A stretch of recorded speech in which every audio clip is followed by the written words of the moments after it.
Good morning everyone, welcome to daily current affair session. आज हम discuss करेंगे 17 of December के important current affairs. 17 of December से जितने भी करंट अफेयर्स हमारे एग्जामिनेशन के लिए ज़रूरी रहेंगे उन सभी को हम यहाँ पर डिटेल में डिस्कस करेंगे। सेशन काफ़ी इंफॉर्मेटिव रहेगा आपके सभी एग्जामिनेशन पॉइंट ऑफ व्यू से, इसलिए वीडियो को एंड तक ज़रूर देखना। अगर अभी तक आपने मेरे चैनल को सब्सक्राइब नहीं किया है तो प्लीज़ मेरे चैनल को सब्सक्राइब कीजिए, वीडियो को लाइक और शेयर कीजिए। सेशन के एंड में हम कुछ क्वेश्चंस को भी डिस्कस करेंगे। तो स्टार्ट करते हैं सेशन को इंपॉर्टेंट डे के साथ। विजय Diwas 2025, 54 years of India's historic triumph in the 1971 war. तो हर साल 16 दिसंबर को हम ऑब्जर्व करते हैं एज अ विजय दिवस, जिसको इंडिया में विजय विक्ट्री दिवस और विजय दिवस और बांग्लादेश में विजय दिवस के रूप में ऑब्जर्व किया जाता है। 2025 में हम 54th एनिवर्सरी ऑब्जर्व कर रहे हैं विजय दिवस की। विजय दिवस जो कि 1971 में इंडिया पाकिस्तान वॉर हुआ था उसमें इंडिया की जो डिसिसिव विक्ट्री हुई थी उसको मार्क करता है। 16 दिसंबर 1931 को पाकिस्तान की जो आर्म फोर्सेस थी उन्होंने सरेंडर कर दिया था ढाका में इंडियन आर्मी, और जो हमारी मुक्ति वाहिनी थी बांग्लादेश लिबरेशन फोर्सेस, उनके आगे जो है 16 दिसंबर 1971 को उन्होंने सरेंडर कर दिया था। और इस तरह से यहाँ पे एंड हो गया था बांग्लादेश लिबरेशन जो वॉर चला था इंडिया पाकिस्तान के बीच में 1971 में। नियरली 93,000 पाकिस्तानी सोल्जर्स ने अपने हथियार डाल दिए थे, जो कि one of the largest military surrender रहा था since world war 2।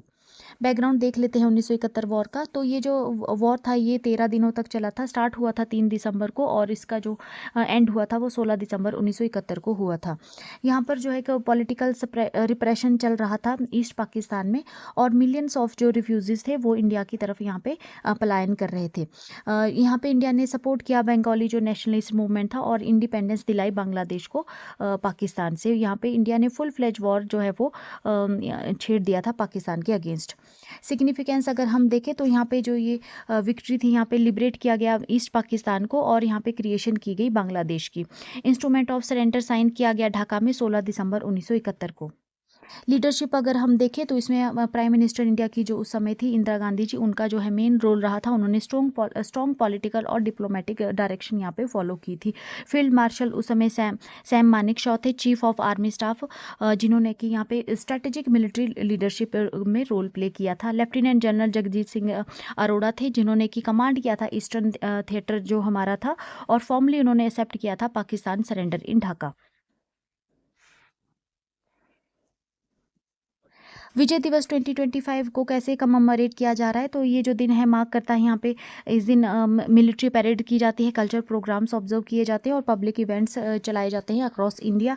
Major highlight में यहाँ पे मिलिट्री टैटूज ऑर्गेनाइज किए गए 16 दिसंबर 2025 को मंगल पांडे ट्रेनिंग एरिया में और विजयदुर्ग कलकत्ता में by the headquarter eastern command. Bangladesh यहाँ पे हमारे साथ शेयर करता है अपनी लीगेसी को। इंडिया में ऑब्जर्व किया जाता है इस दिन को एज अ विजय दिवस, और जबकि बांग्लादेश इसको सेलिब्रेट करता है एज अ विजय दिवस। ये जो दिन है यहाँ पे सिंबलाइज करता है जॉइंट स्ट्रगल को, सेक्रीफाइस को, और यहाँ पे एंड्योरिंग जो फ्रेंडशिप रही दोनों नेशंस की उसको ये दिन यहाँ पे सिंबलाइज करता है।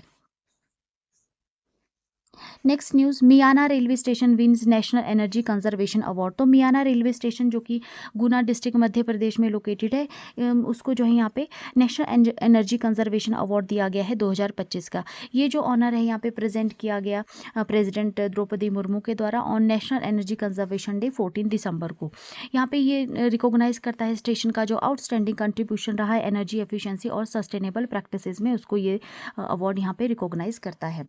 नेशनल एनर्जी कंजर्वेशन अवार्ड की अगर हम बात करें तो इसको इंस्टीट्यूट किया गया by bureau of energy efficiency under the ministry of power, और ये हर साल कन्फर किए जाते हैं ऑर्गेनाइजेशन को, इंस्टीट्यूशंस को, जो कि डेमोस्ट्रेट करते हैं measurable success reducing energy consumption.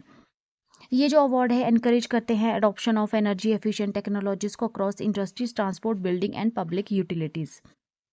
क्यों दिया गया मियाने रेलवे स्टेशन को ये ऑनर, तो ये जो स्टेशन है इसको डिक्लेयर किया गया best performing unit in the transport category railway station, और ये जो अवार्ड है रिसीव किया गया श्रीमती शोभना बंदोपाध्याय के द्वारा, जो कि जनरल मैनेजर है वेस्टर्न सेंट्रल रेलवे की। एनर्जी एफिशिएंट मेजर्स यहाँ पे इम्प्लीमेंट किए गए थे, जिसमें कि एलईडी लाइटनिंग को जो है रिप्लेस किया गया था, कन्वेंशनल बल्ब्स को एलईडी लाइटनिंग से रिप्लेस किया गया था, रिड्यूस किया गया पावर कंजप्शन को और एक्सटेंडिंग ऑपरेशनल लाइफ को। ब्रशलेस डायरेक्ट करंट फैंस यहाँ पे इंस्टॉल किए गए थे, जिसमें कि 50 to 60% लेस एनर्जी इलेक्ट्रिसिटी जो है वो कंज्यूम की जाती है as compare to traditional ceiling fans. Smart lighting circuits यहाँ पे इंट्रोड्यूस किए गए, ठीक है ना, जिसमें कि 30 to 70% जो है वो लेस इलेक्ट्रिसिटी कंज्यूम होती है। Next news, Rajkumar Goyal takes charge as chief information commissioner of India. तो फॉर्मर जस्टिस सेक्रेटरी और सीजन्ड आईएएस ऑफिसर रहे हैं राजकुमार गोयल, उनको ऑफिशियली एज्यूम किया गया as a chief information commissioner of India on 15 दिसंबर 2025। ये जो अपॉइंटमेंट है ये की गई है राइट टू इंफॉर्मेशन एक्ट 2025, जो कि यहाँ पे एक क्रूशियल वैकेंसी को फिल करती है सेंट्रल इंफॉर्मेशन कमीशन में।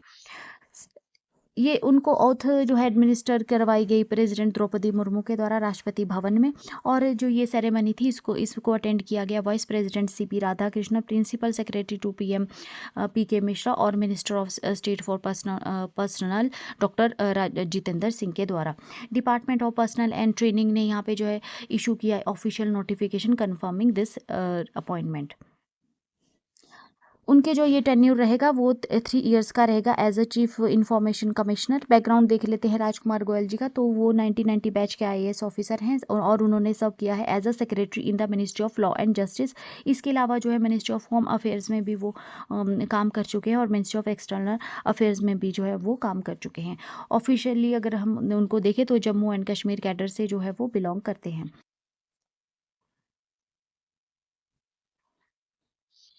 अपॉइंटमेंट प्रोसेस अगर हम देखें चीफ इंफॉर्मेशन कमिश्नर का, तो उनको अपॉइंट किया जाता है राष्ट्रपति के द्वारा based on the recommendation from a committee. 3 member committee रहती है जो कि रिकमेंड करती है। उसमें आ जाते हैं हमारे प्राइम मिनिस्टर आ जाते हैं as a chairperson, union home minister आ जाते हैं और लीडर ऑफ अपोजिशन आ जाते हैं लोकसभा में, ठीक है। इसके अलावा जो है ये रोल क्या रहता है चीफ इंफॉर्मेशन कमिश्नर का, तो इसको जो है एस्टेब्लिश किया गया था अंडर आरटीआई एक्ट 2005, जो और जो कमीशन है यहाँ पे इंश्योर करता है transparency in public authorities. Commission को जो है हेड किया जाता है बाय सीआईसी, और उनको जो है वो इसके अलावा जो है 10 इंफॉर्मेशन कमिश्नर भी जो है यहाँ पे रहते हैं। करंटली अगर हम बात करें तो आनंदी रामलिंगन और विनोद कुमार तिवारी जो है सर्व कर रहे हैं as a information commissioner. Alongside Goyal's appointment कई यहाँ पे जो है नाम रिकमेंड किए गए हैं एज इंफॉर्मेशन कमिश्नर, जिसमें जया वर्मा सिन्हा आ जाती है फॉर्मर रेलवे बोर्ड चेयरपर्सन, स्वागत दास आ जाते हैं फॉर्मर आईपीएस ऑफिसर, और Sanjeev Kumar Jindal former CSS officer, Surendra Singh Meena former IAS officer, और Khushwant Singh Sethi former IFS officer के नाम यहाँ पे रिकमेंड किए गए हैं as a information commissioner. Next news, Suresh Goyal to lead NCAER as director general from January 2026। तो national council of applied economic research ने, जो कि इंडिया का पायोनियर यहाँ पे premier economic policy think tank है, ने अनाउंस किया है appointment of Suresh Goyal as its new director general, और उनकी जो अपॉइंटमेंट है वो इफेक्ट में आ जाएगी 5 जनवरी 2026 से। सुरेश गोयल की अगर हम बात करें तो उनके पास ओवर 3 डिकेड्स का एक्सपीरियंस है across public and private sector, और फॉर्मर मैनेजिंग डायरेक्टर और सीईओ वो रह चुके हैं नेशनल हाईवे इंफ्रा ट्रस्ट के, और क्रूशियल रोल उन्होंने प्ले किया है national monetization pipeline under the ministry of road transport and highways and NHAI में। प्रीवियसली उन्होंने सर्व किया है as a senior managing director and head of India and south east Asia at Macquarie infrastructure and real assets Singapore में। As a director general जो है वो यहाँ पे एक्सपेंड करेंगे NCAR का जो रोल रहेगा न्यू पॉलिसी डोमेन में। इसमें स्टेट लेवल ग्रोथ आ जाती है, हेल्थ इकोनॉमिक आ जाती है, मैक्रो इकोनॉमिक्स, फाइनेंस और डाटा ड्रिवन इंसाइट्स आ जाते हैं। इसके अलावा जो एस्टेब्लिश किए जाएंगे न्यू रिसर्च सेंटर्स, जो कि स्ट्रेंथन करेंगे NCAER का जो इंडोमेंट है। इसके अलावा कोलेबोरेशन में वो सेंट्रल और स्टेट गवर्नमेंट के साथ कोलेबोरेट किए जाएंगे, जो कि यहाँ पे इंश्योर करेंगे थिंक टैंक का जो वर्क है डायरेक्टली जो सपोर्ट करेगा इंडिया का इकोनॉमिक एजेंडा। NCAR AER की अगर हम बात करें तो इसको फाउंड किया गया था 1956 में। इंडिया का जो ओल्डेस्ट और most respected independent research institution है ये, और यहाँ पे कंडक्ट की जाती है पॉलिसी ओरिएंटेड स्टडीज़ जो कि ऐड करती है डिसीजन मेकिंग में at both central and state level. Next news, तो B Sairam takes charge as CMD of Coal India Limited. Ministry of coal ने यहाँ पे अपॉइंट किया है बी सीराम को as a new chairman cum managing director of Coal India Limited, और उनकी जो अपॉइंटमेंट है वो इफेक्ट में आ चुकी है 15 दिसंबर 2025 से। ये जो अपॉइंटमेंट है यहाँ पे जो है वो एक्सपीरियंस्ड माइनिंग प्रोफेशनल के लिए यहाँ पे जो है वर्ल्ड का जो लार्जेस्ट कोल प्रोड्यूसर है कोल इंडिया, उसमें जो है री इन्फोर्स करेगी इंडिया की जो एनर्जी सिक्योरिटी और पब्लिक सेक्टर जो लीडरशिप है।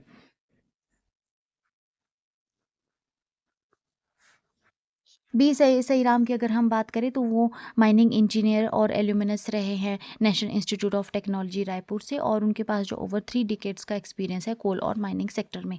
इसके अलावा उनके पास जो एक्सपर्टीज़ है माइन ऑपरेशंस में, लॉजिस्टिक, प्रोजेक्ट प्लानिंग में और रेगुलेटरी अफेयर्स में। इसके अलावा प्रीवियसली वो सर्व कर चुके हैं as a CMD of northern coal field limited में, और एक जो कि एक वोली ओन्ड सब्सिडरी है कोल इंडिया की।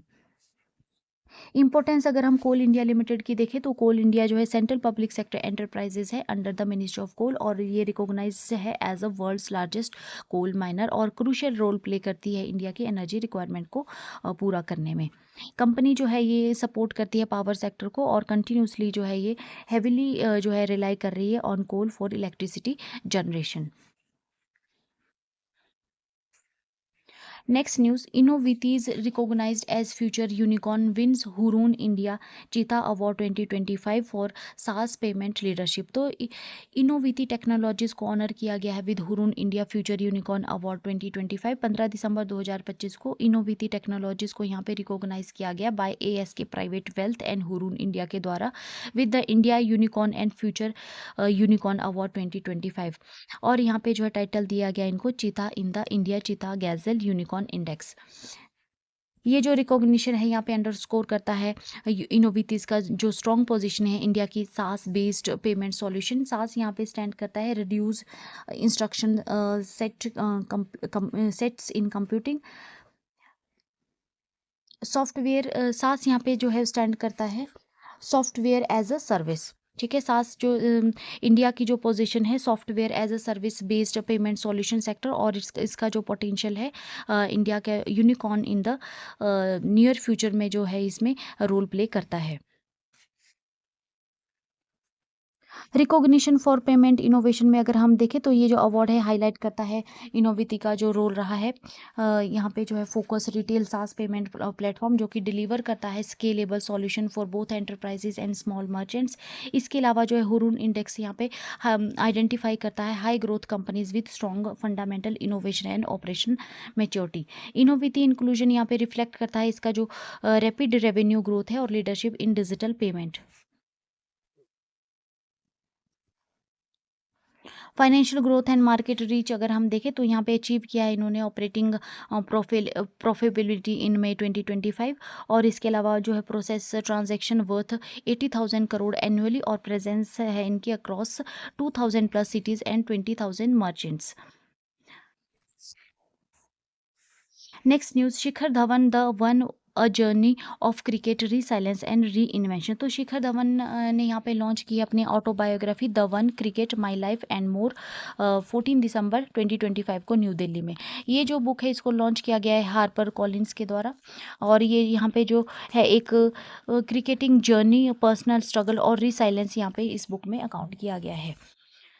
द बुक के बारे में थोड़ा जान लेते हैं। The one cricket my life and मोर एक मेमोयर है जो कि ब्लेंड रहेगा यहाँ पे क्रिकेटिंग माइलस्टोन का और पर्सनल रिफ्लेक्शन का। धवन ने यहाँ पे नरेट किए हैं अपने early days in Delhi cricketing lanes, और उनका जो ट्रांजिशन रहा है from wicket keeper to opening batsman in Indian cricket team. Dhawan की अगर हम क्रिकेट जर्नी अगर हम देखें तो उन्होंने अपना जो क्रिकेट जर्नी स्टार्ट की थी दिल्ली क्रिकेट सर्किट में, और वो जाने जाते हैं अपने कॉम्पिटिटिवनेस के लिए जो है वो जाने जाते हैं। इनिशियली उन्होंने जो है अपना करियर स्टार्ट किया था एज अ विकेट कीपर, और बाद में वे स्विच कर गए थे टू ओपनिंग बैट्समैन, और जो कि एक मूव रहा था उनको डिफाइन करने में उनका जो इंटरनेशनल करियर रहा था।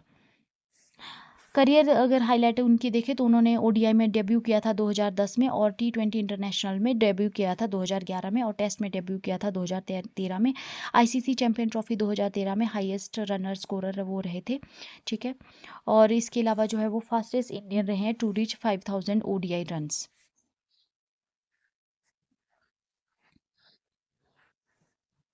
Eco safe highway innovation NHAI launches wildlife friendly NH45 corridor in Madhya Pradesh. तो national highway authority of India ने यहाँ पे रोल आउट किया है pioneering project on NH45 in Madhya Pradesh, और इंट्रोड्यूस कर किया है इंडिया का first wildlife safe road. ये जो इको सेंसिटिव इनिशिएटिव है, ये कंबाइन करेगा इनोवेटिव इंजीनियरिंग को with conservation measures to reduce animal vehicle collision while maintaining smooth traffic flow. Location और इकोलॉजिकल इंपॉर्टेंस अगर हम देखें तो ये प्रोजेक्ट है कवर करेगा 11.96 किलोमीटर हिरान सिंधु स्ट्रेच को NH45 पे, और कनेक्ट करेगा भोपाल को जबलपुर से। ये जो है लाई करता है 60 किलोमीटर फ्रॉम जबलपुर, और पास करेगा through dense forest corridor between Nauradehi wildlife century and वीरांगना दुर्गावती टाइगर रिजर्व। एरिया अगर हम देखें तो ये एरिया यहाँ पे जो है होम रहता है टाइगर्स के लिए, सांबर, डियर, जैकल्स और अदर जो स्पीशीज़ है, और ये क्रिटिकल जोन रहता है वाइल्ड लाइफ क्रॉसिंग के लिए। Table top red road marking यहाँ पे की गई है, जिसमें जो कि फर्स्ट टाइम इंडिया रहेगा, और ये जो मार्किंग है यहाँ पे स्लाइटली रेज रहेगी, और red surface across the road create किए जाएंगे यहाँ पे टेबल टॉप इफेक्ट, जो कि यहाँ पे स्लो करेंगे व्हीकल्स को नेचुरली विदाउट अब्रप्टिंग ब्रेकिंग बार्किंग। इसके अलावा जो है ब्राइट रेड कलर्स यहाँ पे इंश्योर करेंगे हाई विजिबिलिटी को, अलर्ट करेंगे ड्राइवर्स को that they are entering a wildlife sensitive zone. और नियरली 12 किलोमीटर का ये स्ट्रेच रहेगा, जो कि यहाँ पे कवर किया जाएगा with this marking for consistent speed moderation. Wild life friendly infrastructure यहाँ पे क्रिएट किया जाएगा। 25 वाइल्ड लाइफ अंडर पासिस यहाँ पे कंस्ट्रक्ट किए जाएंगे, जो कि अलाउ करेंगे safe animal crossing beneath the highway. 8 foot high iron fencing यहाँ पे रहेगी, इंस्टॉल की जाएगी along both the sides to guide animals towards designated crossing points. Green highway initiative अगर हम देखें तो ये पार्ट है ग्रीन हाईवे पॉलिसी 2015 का, जो कि प्रमोट करता है इको फ्रेंडली रोड डेवलपमेंट को। मेजर करता है यहाँ पे include tree plantation, use of sustainable materials, और protection of wildlife corridor. NH45 जो प्रोजेक्ट है, इसको देखा जा रहा है as a model for future highway across India. Cost और कंप्लीशन अगर हम देखें तो प्रोजेक्ट की कॉस्ट आ जाएगी यहाँ पे ₹122 करोड़, और एक्सपेक्टेड कंप्लीशन इसका रहेगा 2025 में, इसको कंप्लीट एक्सपेक्टेडली किया जा सकता है।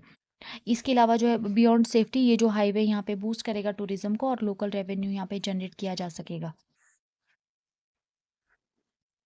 Next news, India unveils Dhruva 64 first indigenous 64 bit dual core microprocessor for strategic and digital growth.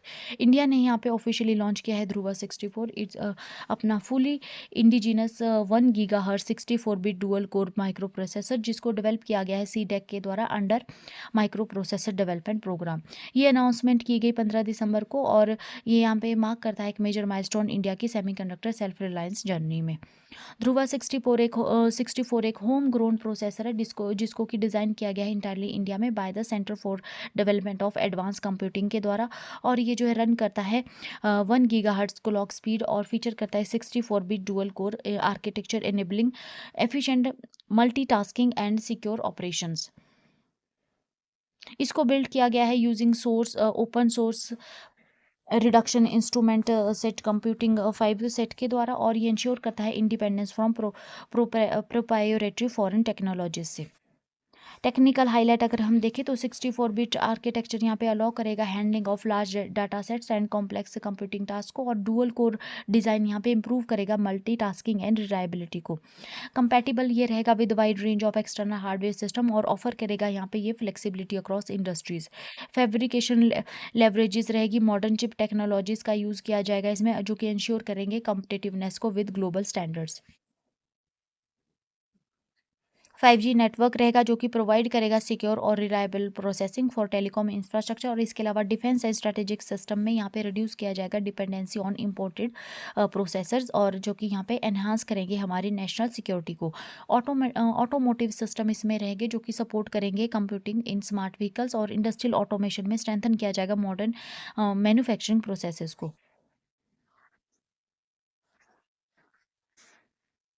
Next news India's Maitri two next generation Antarctic research station to boost climate and polar science by 2032। तो India ने यहाँ पे confirm किया है plan for मैत्री to, जो कि हमारा next generation Antarctic research station है, और उसको जो है कंप्लीशन करने का टारगेट रख दिया गया है 2032। मिनिस्ट्री ऑफ साइंस के द्वारा यहाँ पे सैंक्शन किए गए हैं ₹29.2 करोड़ फॉर प्री इन्वेस्टमेंट, और जो कि एक मार्क करते हैं major step in strengthening India's polar research capacity. Maitri two की अगर हम बात करें तो जो है इंडिया का फोर्थ अंटार्कटिक रिसर्च स्टेशन ये होगा, जो कि रिप्लेस करेगा मैत्री वन को, जो कि ऑपरेशनलाइज था 1989 में। ठीक है, और इसको जो है डिज़ाइन किया गया है as a modern all weather facility की तरह, और ये सपोर्ट करेगा हमारा ईयर राउंड साइंटिफिक रिसर्च को with advance laboratories under upgraded logistic. ये जो स्टेशन है यहाँ पे प्रोवाइड करेगा infrastructure for climate science, glaciology, biology, atmospheric studies और अर्थ साइंसेज के लिए। इंडिया की अगर हम अंटार्कटिक लीगेसी देखें तो इंडिया ने यहाँ पे शुरू किया था अपना अंटार्कटिक रिसर्च स्टेशन 1981 में विद दक्षिण गंगोत्री, और जो इसको जो है डी कमीशन कर दिया गया था 1989 में। करंटली इंडिया ऑपरेट करता है मैत्री ईस्ट अंटार्कटिका में और भारती नियर द कोस्ट। ये जो स्टेशन है एनेबल करते हैं स्टडीज़ मेट्रोलॉजी में, जियोलॉजी में, सिस्मोलॉजी में, बायोलॉजी और ग्लेशियोलॉजी में, और ये यहाँ पे कंट्रीब्यूट कर रहे हैं टू ग्लोबल पोलर साइंस में अपना कंट्रीब्यूशन प्रोवाइड कर रहे हैं। टाइमलाइन और अगर कॉस्ट देखें इसकी हम, तो ओरिजिनली जो है मैत्री टू को अनाउंस किया गया था दिसंबर 2023 में, और इसको जो है एक्सपेक्टेड जो इसका पहले कंप्लीशन टारगेट रखा गया था वो जनवरी 2029 रखा गया था। टाइमलाइन को अब रिवाइज कर दिया गया है 2032 with scientific operations likely to begin later. Objectives और रिसर्च फोकस अगर हम देखें तो ये इन्हांस करेगा हमारा जो इंडिया का मल्टी डिसिप्लिनरी रिसर्च कैपेसिटी है अंटार्कटिका में, और जनरेट करेगा लॉन्ग टर्म इन्वायरमेंटल डाटा, जो कि क्रूशियल रहेगा अंडरस्टैंडिंग करने में क्लाइमेट चेंज को, सी लेवल राइज और पोलर इकोसिस्टम को। फीचर अगर हम मैत्री टू के देखें तो यहाँ पे स्टेट ऑफ आर्ट लेबोरेटरीज रहेगी बायोलॉजी के लिए, ग्लेशियोलॉजी के लिए और एटमॉस्फेरिक साइंस के लिए। इसके अलावा जो है यहाँ पे एडवांस्ड आइस कोर स्टोरेज रहेगी, प्रोसेसिंग सिस्टम रहेगी क्लाइमेट स्टडीज़ के लिए। एक्सपेंडेड एटमॉस्फेरिक ऑब्जर्वेशन इंफ्रास्ट्रक्चर इसमें रहेगा, और रिलायबल लॉजिस्टिक रहेंगे, जो कि इंश्योर करेंगे uninterrupted operation during extreme Antarctic winter. Maitri two यहाँ पे अलाउ करेगा इंडिया को कंट्रीब्यूट करने में high quality scientific data to international research efforts. Next news UNESCO honours Italian cuisine first ever recognition of a nation's entire culinary heritage. तो Italy का national जो cuisine है उसने अर्न किया है UNESCO intangible culture heritage status a global first. तो Italy ने यहाँ पे जो है अचीव किया historic culture milestone with UNESCO officially recognise its entire national cuisine as a part of intangible culture heritage of humanity. ये जो अनाउंसमेंट की गई दिल्ली में दिसंबर 2025 में, जो कि मार्क करता है इटली को first country in the world जो कि यहाँ पे रिसीव कर रहा है इस रिकॉग्निशन को for its complete culinary tradition. जितना भी कलनरी ट्रेडिशन है क्यूजाइन है इटली की, उन सभी को जो है यहाँ पे यूनेस्को इंटेंजिबल कल्चर हेरिटेज का स्टेटस दिया गया, और ये जो है फर्स्ट टाइम यहाँ पे जो है ये स्टेटस किसी कंट्री की टोटल कलनरी और जो क्यूजाइन है उसको दिया जा रहा है। क्या मतलब है इस रिकॉग्निशन का? तो UNESCO intangible culture heritage list honour करता है ट्रेडिशन को और प्रैक्टिसेस, जो कि यहाँ पे जो है वो जनरेशन्स से पास पास थ्रू होती रहती है। अर्लियर रिकॉग्निशन अगर हम देखें तो अर्लियर जो स्पेसिफिक एलिमेंट जो है नेपोलियन पिज़्ज़ा को जो यहाँ पे ये रिकॉग्निशन दिया गया था, और अब जो है एंटायर कलनरी जो जितना भी है इटली का, उनको जो है इसे हेरिटेज में यूनेस्को हेरिटेज लिस्ट में शामिल किया गया है। यहाँ पे ये एक्नॉलेज करता है एवरीडे प्रैक्टिसेस, जिसमें पास्ता, चीज़, वाइन, डेजर्ट्स और डाइवर्स रीजनल फूड कल्चर्स आ जाते हैं, और एम्फेसाइज करता है food as a social and culture ritual rather than just recipe. क्यों ये रिकॉग्निशन इतना यूनिक है? तो इटली के पास ऑलरेडी यहाँ पे 21 एलिमेंट्स है, जिनको कि यूनेस्को इंटेंजिबल हेरिटेज लिस्ट में शामिल किया गया है, including opera, singing and pizza making. First time जो है यूनेस्को यहाँ पे रिकॉग्नाइज कर रहा है वोल नेशनल क्यूजाइन को, जो कि हाईलाइट करता है इटली का role in shaping global food culture. UNESCO ने यहाँ पे प्रेज किया है इटालियन कुकिंग को as a blend of tradition, जो कि यहाँ पे फॉस्टर करते हैं कम्युनिटी बॉन्डिंग को, रिस्पेक्ट करते हैं इंग्रेडिएंट्स और इंटर जनरेशन नॉलेज ट्रांसफ़र को। इसमें रोल काफ़ी इंपॉर्टेंट रहा है इटालियन गवर्नमेंट का, जिन्होंने कि यहाँ पे स्ट्रांगली जो है सपोर्ट किया है। और इसमें जो है वो प्राइम मिनिस्टर जो है इटली की जॉर्जिया मेलोनी, इनका भी काफ़ी ज़्यादा इसमें रोल रहा है। ठीक है ना। इटली ने सबमिट किया था बिड को with in 5 months of the new government taking charge. और ये जो कैंपेन है यहाँ पे शो करता है cuisine as a convivial social ritual tied to the lifestyle. Next news, India and Jordan forge stronger partnership, MOU signed on energy, water, culture and digital cooperation। तो India Jordan ने यहाँ पे अपने जो टाइज है उनको स्ट्रेंथ किया है with new MOU during PM Modi's visit to Amman. Prime minister Narendra Modi की जो ऑफिशियल विजिट जो चल रही है जो जॉर्डन की दिसंबर 2025 में, उसने यहाँ पे मार्क किया है significant milestone in bilateral relation as both the nation signed MOU memorandum of understanding across strategic sectors. ये जो विजिट है यहाँ पे कोइंसाइड कर रही है with the celebration of 75 years of diplomatic relations between India and Jordan. और यहाँ पे अंडरस्कोर किया जा रहा है depth of partnership and shared vision for the future. List of MOU sign अगर हम देखें तो इसमें टेक्निकल कोऑपरेशन में न्यू एंड रिन्यूएबल एनर्जी आ जाती है, और वाटर रिसोर्स मैनेजमेंट और डेवलपमेंट में joint efforts to address water scarcity and sustainable use आ जाता है। इसके अलावा ट्विनिंग एग्रीमेंट हुआ है बिटवीन पेट्रा एंड इलोरा, जो कि यहाँ पे कल्चर लिंकेज शो करती है between two UNESCO heritage site. Renewable of culture exchange program जो है यहाँ पे किया गया है साइन 2025 से लेकर 29 तक, जो कि स्ट्रेंथ करेगा यहाँ पे पीपल टू पीपल और आर्टिस्टिक एक्सचेंज को। Letter of intent on digital transformation में यहाँ पे शेयर किया गया इंडिया का सक्सेसफुल जो पॉपुलेशन स्केल डिजिटल सॉल्यूशन है विद जॉर्डन। जॉर्डन ने यहाँ पे एंगेजमेंट शो की है with Indian led global initiative, जिसमें कि यहाँ पे जॉर्डन के द्वारा एक्सप्रेस किया गया है अपना intent to join the international solar alliance, जो कि इंडिया का एक फ्लैगशिप इनिशिएटिव है फॉर सोलर एनर्जी एडॉप्शन। इसके अलावा यहाँ पे इंटरेस्ट शो किया गया जॉर्डन के द्वारा to join the global biofuel alliance और coalition for disaster resilience infrastructure. और यहाँ पे जो ये मूव है हाईलाइट करता है जॉर्डन का जो अलाइनमेंट है with India sustainability and Reliance building agenda. India यहाँ पे सपोर्ट करता है जॉर्डन को। इंडिया ने अनाउंस किया है support for India Jordan centre of excellence HAI Hussein technical university Amman में। और इस इनिशिएटिव के थ्रू 10 मास्टर ट्रेनर जो है यहाँ पे ट्रेन किए जाएंगे 3 years में, जो कि बूस्ट करेंगे स्किल डेवलपमेंट और कैपेसिटी बिल्डिंग को। 8 पॉइंट विजन यहाँ पे शेयर किया गया पीएम मोदी के द्वारा, जिसमें किया जाता है trade and economy, fertiliser and agriculture, information technology, health care, infrastructure development, critical and strategic minerals, civil nuclear energy और पीपल टू पीपल टाइज इसमें आ जाते हैं। जॉर्डन जो है कि की पार्टनर की तरह इंडिया इंडिया का वेस्ट एशिया में, और वाइटल है ये एनर्जी सिक्योरिटी ट्रेड के लिए और डायस्पोरा इंटरेस्ट के पॉइंट ऑफ व्यू से अगर हम देखें तो। Next news, India designate Patanjali university as first yoga Ayurveda cluster centre under Gyan Bharatam mission. तो पतंजलि यूनिवर्सिटी को रिकॉग्नाइज किया गया as India first yoga Ayurveda cluster under Gyan Bharatam mission. 15 दिसंबर 2025 को यूनिवर्सिटी ऑफ पतंजलि, जो कि हरिद्वार में सिचुएटेड है, इसको ऑफिशियली डिक्लेयर किया गया country's first yoga and Ayurveda based cluster centre under Gyan Bharatam mission of the ministry of culture. ये जो रिकॉग्निशन है यहाँ पे मार्क करता है एक लैंडमार्क स्टेप इंडिया का जो एफर्ट्स है to safeguard and promote its ancient knowledge system through structured institutional collaboration. Recognition under Gyan Bharatam mission अगर हम देखें तो ये डेजिग्नेशन यहाँ पे जो फॉर्मलाइज की गई through MOU signed in Haridwar, ठीक है ना, और जिसको कि यहाँ पे जो है विटनेस किया गया बाय योगा गुरु स्वामी रामदेव, और वाइस चांसलर जो है डॉक्टर आचार्य बालकृष्ण, और प्रोजेक्ट डायरेक्टर डॉक्टर अनिर्बान दास।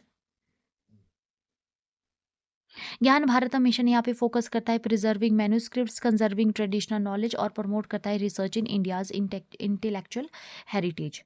रोल अगर हम देखें पतंजलि यूनिवर्सिटी का, तो ये एक क्लस्टर है, क्लस्टर सेंटर है, और यहाँ पे जो है ये यूनिवर्सिटी मेंटर करेगी 20 एसोसिएटेड इंस्टीट्यूशन को अक्रॉस इंडिया। रिस्पॉन्सिबिलिटीज इसमें आ जाएगी research, education, digitisation and dissemination of manuscripts related to yoga Ayurveda and allied transitions.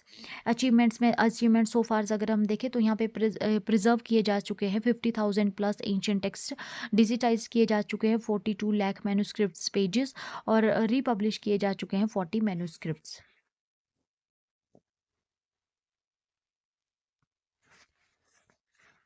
Next news, विकसित Bharat Gramin Gramin Ram G bill 2025, India's new rural employment guarantee aligned with Viksit Bharat 2047। तो विकसित भारत रोजगार and Ajeevika mission Gramin bill 2025 new framework to replace MNREGA. 15 दिसंबर 2025 को union government ने announce किया plan to introduce Viksit Bharat Gram guarantee for Rozgar and Ajeevika mission Gramin bill 2025 parliament में। ये जो लेजिस्लेशन है यहाँ पे रिपील करेगी Mahatma Gandhi national rural employment guarantee act को और एस्टेब्लिश करेगी एक modern framework align with the national vision of Viksit Bharat 2047। Provision अगर हम देखें तो वीबीजी राम जी बिल 2025 के, तो यहाँ पे जो है एम्प्लॉयमेंट गारंटी जो है प्रोवाइड की जाएगी 125 डेज की एम्प्लॉयमेंट पर ईयर, और यहाँ पे जो है रूरल हाउस होल्ड को 25% हायर देन मनरेगा, जो कि पहले 100 डेज यहाँ पे प्रोवाइड किए जाते थे। फोकस ऑन एसेट क्रिएशन, यहाँ पे लिंक किया जाएगा जॉब जनरेशन को with durable rural infrastructure, ensure किया जाएगा लॉन्ग टर्म ग्रोथ और रिसाइलेंस को। इंटीग्रेशन विद नेशनल प्लेटफॉर्म अगर हम देखें तो प्लानिंग थ्रू विकसित ग्रामीण पंचायत प्लान्स और कनेक्ट किया जाएगा टू पीएम गति शक्ति फॉर कोऑर्डिनेटेड इंफ्रास्ट्रक्चर डेवलपमेंट को। 4 प्रायोरिटी व्हीकल्स यहाँ पे रखे गए हैं रूरल डेवलपमेंट के लिए, जिसमें वाटर सिक्योरिटी आ जाता है, कोर रूरल इंफ्रास्ट्रक्चर आ जाता है, लाइवलीहुड इंफ्रास्ट्रक्चर आ जाता है, और क्लाइमेट रिसाइलेंस वर्क आ जाता है। कैसे डिफरेंट ये रहेगा मनरेगा से, तो मनरेगा यहाँ पे डिमांड ड्रिवन था, स्कैटर्ड वर्क था और फ्लेक्सिबल फंडिंग यहाँ पे रहती थी। वीबीजी राम जी जो है नॉर्मेटिव बजटिंग इसमें रहेगी, आउटकम ओरिएंटेड प्लानिंग इसमें रहेगी, और स्ट्रेटेजिक इंफ्रास्ट्रक्चर क्रिएशन इसमें रहेगी।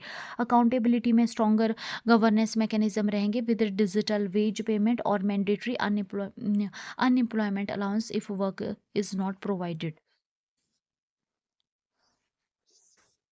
इम्पैक्ट ऑन स्टेक होल्डर्स में अगर हम देखें तो फार्मर्स की अगर हम बात करें तो यहाँ पे इंप्रूव्ड इरिगेशन, स्टोरेज, कनेक्टिविटी और क्लाइमेट रिसाइलेंट इंफ्रास्ट्रक्चर यहाँ पे जो है प्रोवाइड किया जाएगा। फ्लेक्सिबिलिटी यहाँ पे रखी जाएगी अप टू 60 डेज की, 60 days pause in public work during sowing और हार्वेस्टिंग सीजन्स। लेबरर की अगर हम बात करें तो हायर गारंटी वर्क डेज इसमें जो है वो दिए जाएंगे, प्रीडिक्टेबल एम्प्लॉयमेंट रहेगी, डिजिटल पेमेंट रहेगी और अनएम्प्लॉयमेंट अलाउंस यहाँ पे प्रोवाइड किए जाएंगे। स्टेट्स यहाँ पे शेयर करेगी responsibility under centrally sponsored structure, balance किया जाएगा यहाँ पे local execution with national oversight.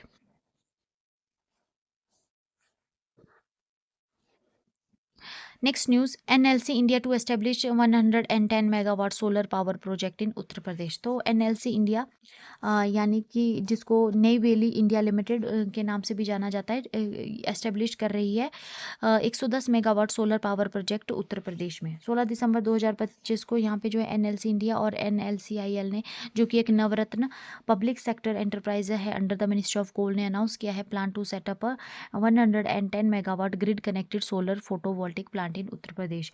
ये जो प्रोजेक्ट है यहाँ पर रिप्रेजेंट करता है major step in India's renewable energy expansion और सस्टेनेबल इंफ्रास्ट्रक्चर डेवलपमेंट को। प्रोजेक्ट अप्रूवल और इंस्टीट्यूशनल फ्रेमवर्क अगर हम देखें तो यहाँ पे एनएलसीआईएल ने रिसीव किया है letter of acceptance from national capital region transport cooperation limited से। एनसीआरटीसी जो एक जॉइंट वेंचर रहेगा union government and the government of Delhi, Haryana, Rajasthan और उत्तर प्रदेश के बीच में ये जॉइंट वेंचर है। ये जो प्रोजेक्ट है यहाँ पे हाईलाइट करता है इंटर गवर्नमेंटल कोऑपरेशन को, जो कि प्रमोट करते हैं clean energy solution in national capital region and adjoining areas. Role अगर हम देखें तो एनसीआरटीसी का और इम्प्लीमेंटेशन में, तो एनसीआरटीसी जो है यहाँ पे एग्जीक्यूट करेगा प्रोजेक्ट को through dedicated joint venture company. Responsibilities में यहाँ पे आ जाएगी सेटिंग अप, कमीशनिंग और operating and maintaining the solar plants. Generated power जो है यहाँ पे प्राइमरली सपोर्ट की जाएगी एनसीआरटीसी का जो रीजनल रैपिड ट्रांजिट सिस्टम है, और यहाँ पे जो है रिलेटेड इंफ्रास्ट्रक्चर्स के साथ जो है यहाँ पे सपोर्ट किया जाएगा। टाइमलाइन और एनर्जी ऑब्जेक्टिव्स अगर हम देखें तो कंप्लीशन इसमें रखा गया expected within 24 months from signing of the power purchase agreement, और इनिशिएटिव जो है लाइन करेगा with NCRTC's vision of integrating renewable energy into urban transport system, और रिड्यूस यहाँ पे किया जाएगा reliance on conventional sources. Next news, IPL auction 2026 CSK secures Prashant Veer and Kartik Sharma as joint record breaking uncapped buys. तो CSK ने यहाँ पे हिस्ट्री क्रिएट की है IPL ऑक्शन 2026 में। प्रशांत वीर और कार्तिक शर्मा जो है यहाँ पे बन गए हैं costliest uncapped player. IPL auction 2026 जो है यहाँ पे किया गया, जिसमें CSK ने सिक्योर किए two promising uncapped Indian talent, जिसमें प्रशांत वीर आ जाते हैं और कार्तिक शर्मा आ जाते हैं, और उनको बाय किया है रिकॉर्ड ₹14.20 करोड़ ईच। 14.20 करोड़ में जो है यहाँ पे इन प्लेयर्स को खरीदा गया है। ठीक है ना। ये जो joint most expensive uncapped player बने हैं IPL ऑक्शन हिस्ट्री के। CSK ने यहाँ पे जो है प्रशांत वीर को बाय किया 14.20 करोड़ में, और उसके बाद ही जो है CSK ने कार्तिक शर्मा को भी जो है सेम ही अमाउंट में जो है वो बाय किया। प्रशांत वीर की अगर हम बात करें तो 20 year old left arm spin bowler है, ऑलराउंडर फ्रॉम उत्तर प्रदेश, और ये इन्होंने जो प्रोमिनेंस जो है ली थी in Syed Mushtaq Ali trophy with impactful performances. यहाँ पे ये अपने जो एबिलिटी है to take wickets and contribute quick run in the lower order, उसके लिए ये जाने जाते हैं। कार्तिक शर्मा की अगर हम बात करें तो ये अनदर अनकैप्ड स्टार रहे हैं जिन CSK के, और इनको भी जो है 14.20 करोड़ में बाय किया गया है CSK के द्वारा। और ये जो है अपने reputation in domestic cricket with consistent performance के लिए ये जाने जाते हैं। अदर नोटेबल अनकैप्ड बाय अगर हम देखें तो ओकीब नबी को जो है यहाँ पे बाय किया गया है दिल्ली कैपिटल्स के द्वारा 8.40 करोड़ में। ठीक है। तो यहाँ पे कुछ मोस्ट एक्सपेंसिव अनकैप्ड प्लेयर दिए गए हैं IPL ऑक्शन हिस्ट्री के, जिसमें जो अब तक के टॉप में रहे हैं प्रशांत वीर और कार्तिक शर्मा चेन्नई सुपर किंग्स के द्वारा। इसके अलावा जो आवेश खान को 2022 में लखनऊ सुपर जायंट्स ने 10 करोड़ में बाय किया था। कृष्णप्पा गौतम को जो है चेन्नई सुपर किंग ने 2021 में 9.25 करोड़ में बाय किया था, और शाहरुख खान को पंजाब किंग्स के द्वारा 2022 में 9 करोड़ में बाय किया गया था। इसके अलावा गुजरात टाइटंस ने 2022 में राहुल तेवतिया को 9 करोड़ में बाय किया था, और कृणाल पांड्या को मुंबई इंडियंस ने 2018 में 8.80 करोड़ में बाय किया था। ओकीब नबी को जो है यहाँ पे दिल्ली कैपिटल्स ने अब जो है 2025 में 8.40 करोड़ में बाय किया है। सो फ्रेंड्स, इसके साथ ही हमारा आज का सेशन कंप्लीट होता है। अब हम डिस्कस कर लेते हैं वन लाइनर क्वेश्चंस को। First question is which highway in Madhya Pradesh became India's first wildlife safe road in 2025। तो कौन सा हाईवे बनने जा रहा है? Hiran Sindoor stretch of NH45 near Nauradehi wildlife sanctuary और वीरांगना दुर्गावती टाइगर रिजर्व। ठीक है। What is the title of Shikhar Dhawan's autobiography released in December 2025। तो क्या टाइटल रहेगा? The one cricket my life and more. The very important book, the one cricket my life and more. Next question, what indigenous microprocessor did India launch in 15 दिसंबर 2025। तो ध्रुवा 64, जो कि एक 1 gigahertz 64 bit dual processor है, इसको develop किया गया है सीडेक के द्वारा। Next news, which upcoming Antarctic research station of India is expected to be completed by 2032। तो कौन सा रिसर्च स्टेशन जो है 2032 तक कंप्लीट किया जाएगा? मैत्री 2।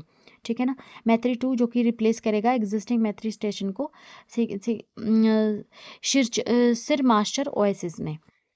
Next question, which country became the first to have its entire national cuisine recognised by UNESCO in December 2025। Very important question. तो इटली आ जाएगी for its diverse culinary tradition. Next question, which university was named India's first yoga Ayurveda cluster centre under Gyan Bharat mission in 2025। तो कौन सी university को यहाँ पे दिया गया है? अब यूनिवर्सिटी ऑफ पतंजलि इन हरिद्वार। ठीक है ना। यूनिवर्सिटी ऑफ पतंजलि को यहाँ पे नेम किया गया है India's first yoga Ayurveda cluster centre. Last question, who became the joint most expensive uncapped player in IPL auction 2026। तो कौन बने हैं joint most expensive uncapped player? तो प्रशांत वीर और कार्तिक शर्मा जो है यहाँ पे बने हैं most expensive player uncapped player in IPL auction 2026। So friends, इसके साथ ही हमारा आज का सेशन ये कंप्लीट होता है। अगर आपको सेशन पसंद आया तो वीडियो को लाइक कीजिए, चैनल को शेयर और सब्सक्राइब कीजिए। Thank you so much. मिलते हैं नेक्स्ट वीडियो में।